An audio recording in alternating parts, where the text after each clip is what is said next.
ජීවිතේ හැමදේම තිබුණ වගේ පෙනුනත් ඇත්තටම ඔහුගේ හිත ඇතුලේ තිබුණේ හිස්කමක්.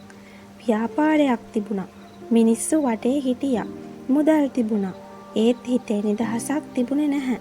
දුක කියන්න කෙනෙක් හිටියේ නැහැ. අවංකවම අහගෙන ඉන්න යාළුවෙක්වත් හිටියේ නැහැ.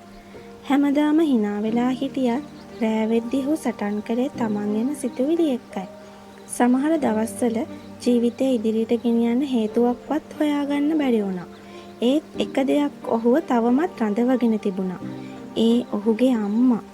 මට මොන දේ නැති වුණත් අම්මට මාව නැති වෙන්න බෑ කියන හැඟීම නිසා ඔහු තවත් දවසක් ජීවත් වුණා.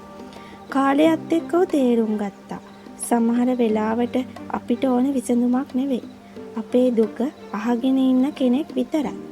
අපි වැටුනම අතක් දිගු කරන කෙනෙක් විතරයි. ජීවිතය කොච්චර අමාරු වුණත් අඳුරේම සදාකාලිකව ඉන්න බෑ.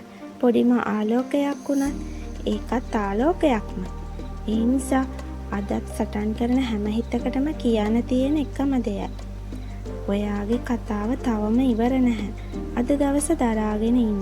හෙට දවසේ සමහර විට ඔයා හිතපු තරම් අඳුරු නෙවෙයි. මගේ සියලුම පෝස්ට්, රීල්ස්, වීඩියෝස් දැක ගන්න මාව ෆලෝ කරලා තියාගන්න.